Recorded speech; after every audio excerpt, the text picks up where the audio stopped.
bamusibako ogwasooka oyo Sami yaddamu okwogera nga tugenda omulaba bw'akoze ekibiina ebyaffe tabiriiko yadda yatukola biki Emiranga agakagwawo Sami essaawa yonna maziga merere. Bobi Wine amuvuddemu era Omala Kiseka agambye nti mu mboozi gye yanyumizza ne Bobi Wine Sami ono yandibanga y'omu ku bantu oboolyawo be balina okubanga bagenda mpola. Kale mawulire ga nnaku nnyo nnyini ddala nja kusabira awennyini video gimpere kale gwe munna nkyukakyuka Sami obadde omulaba bulungi embeera ze ebikolwa bye gwe obirabe otya tugende ku Free Sami oba wabeewo okukyukakyuka kubanga Omala Kiseka agamba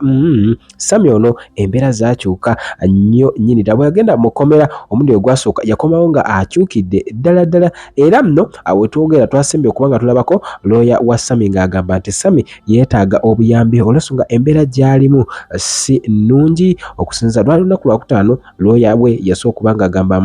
bagezzaako ekisoboka naye Sami embeera gy'alimu mbi nnyo nnyini ddala kati n'abaana ba Nuupu bamwambalidde bagamba Sami ono nedda emizannyo gy'azengazannya paka ebbanga lino lyonna kati essaawa zino ye mu mutimba Free Sami nze ntekewo Free Sami newankubadde we yabadde ekikolwa kye yabadde akola mu kamera kyabadde kiraga nti alwanirira ggwanga lye Uganda naye tumanya tutya nti tagula mitima gyaffe. Sami agezezzaako okufuna attention ya Bobi Wine era kigambibwa mbu bino byonna abadde nga abikola okwagala okufuna attention ya principal era mbu ku kitebe baamugwamu era nga bano bo tebakyagala ku associatinga nabo kyovolaba abadde nga agenda naye nga tomulaba close ku kido kya mukulu era talina na kifaananyi tolina nadde ka video koyinza kalaba kali latest nga Sami ali kumpi ne His Excellency Bobi Wine kati Omala Kiseka agamba Sami ono mulabika mwagala kutembeya muntu mukyamu kati gwe atulaba Sami ono omulaba otya gwe nga bw'olaba enkyukakyuka na byonna byazze akola kati aba Spurs Tours and Travel bagamba basobola okutwala Canada ku beeyi ensaamusaamu abakulu bano bagamba nti basobola okutwala ne bwe oyinako half sente basobola okusaabaza bulungi nnyo noba nga ojja kubamaliriza nga ate otuuse eri era still bakugamba ososasula ate mu bitundutundu ne baba nga buli kimu bakikwasiganyiza kati wano wakulu nnyo njagala nzije ate nkwe ewaddako wakulu nga yagulako emitima gyaffe ne tumwagala ne tumwesiga n'amala n'akola amanyanga abo abakolako ku manyanga tuli beesiga olutalo luwedde naye abaana Eva tebava ku mulamwa olutalo Eva baluliko osigidde nze seegula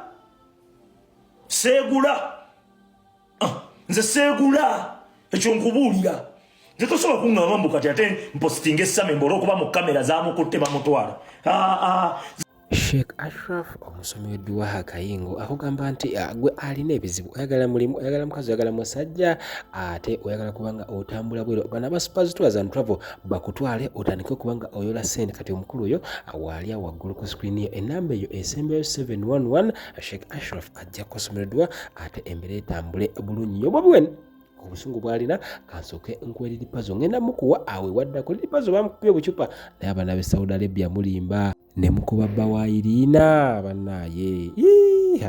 lipazo kansooke mubalage mulimba nammwe omutima mwina mubi nnyo zamutwalako ogwasooka yerwazizzaawo ate atandise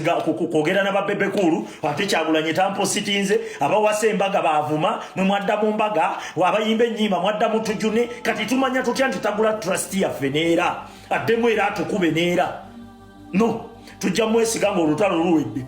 naye bano baganda baffe oyo omwana balaga baamusse okitegedde oyo omunodogosi tebalaga baamusse oyo gwe mulina okubunya intaneti yonna tubanje omulambo gwe wakiri bagutuwe batuwe omulambo gwa muganda waffe naye bali abazanya buzaabuza betulabira ddala buli kaseera batuzanya buzaabuza abamupositinga mumupositinga nze tomunkaka tokikola nze tomunkaka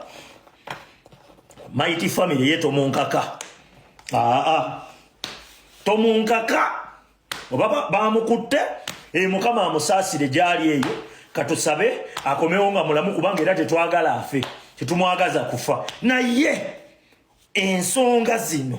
tulina okumanya Bannayuganda temuyina kwerabira nnyo kati Sseggona wuuyo atandise obbeetega era mugenda tandika Sseggona waffe kubanga ayogedde nti Mpogo akolera Iskireima lirupazo tannakubwako bucupa e Saudi Arabia. Bantu bangi mugezezzaako nnyo okupaintinga ekifaananyi ekibi ku lirupazo naye ekituufu kiri nti lirupazo tannakubwako kacupa nakamu ate kiri ku likodi nti sho ya lirupazo e Saudi Arabia yekyasinza okubeerako n'abantu abangi abayingidde. Naye bino bye mugamba nti baadde bakasuka bucupa nedda eri fight yabadde wakati w'Abannayuganda n'Abannakenya kubanga sho yabaddeko abayimbi babiri. Sho yabaddeko abayimbi bameka babiri. Sho yabaddeko Munnakenya n'Omunnayuganda nga promota Munnakenya. Abannakenya nga baagala lirupazo yabasooka ku stage, Omunnakenya yabasembayo. Of which promota Omunnakenya yabadde asoose kuleeta Munnakenya ki ku kifo ne bafuna obutakkaanya. Abannayuganda ne balwana n'Abannakenya. Sigamba nti baakwe ku lirupazo obucupa. Era ne video ya promota tugenda gireeta nga yogera ku nsonga ezabaddewo. Era fushe egenda kuddibwamu soon nga yali lupazo yekka kubanga yo lirupazo yamenye likodi Saudi Arabia yasoose okufiiringa show ngeri capacity bambuno balaba mubuno mwira mwe Dubai nedda eri yabadde holo nga nene ne Juzeti so mwenna ba blogger n'abalenzi n'abalabenda banga mugamba lirupazo bamukuyo obucupa nedda. Before you post something first make research. Lirupazo agenda kubeerawo agenda kushininga paka n'oluyimba lwe olulumu olw'enkudi lugenda kushininga paka. So bannange mwenna apostinga nonsense musooke mukole research mumanye what went wrong. Abannakenya bo babadde bagifudde battle ya Munnakenya na Munnayuganda. Abayimbi promota n'abayita ne ku stage ng'obudde bukoze eki bugenze nga bakooye. So omuntu yenna yenna avyo n'aleekaana n'opostinga bw'ate lirupazo bamukubye obucupa bombo youth. Kyogamba sho yabaddeko omuyimbi omu sho yajjudde bweti full holo ng'ejjudde bweti era ka video ngenda kabatirawo awo. So Bannayuganda mwenna ba bloga mufune musooke mukole research mupostinge mupostinge ebiriko ekituufu sooka onoonye omanye bamukubye obucupa nedda lirupazo agenda kushininga paka. I have seen these young children here in the social media that they want to reduce the size of parliament. They don't know why the size of parliament is big and why it is helping, what it helped. The issue of the pay is another matter. There I may agree with the young people. The salaries, that one, I will be talking with the grandchildren. Bibononye service abazungu batule Bungereza mu lukiiko lwabwe ne ba wana sese nyonyi kuba balabadde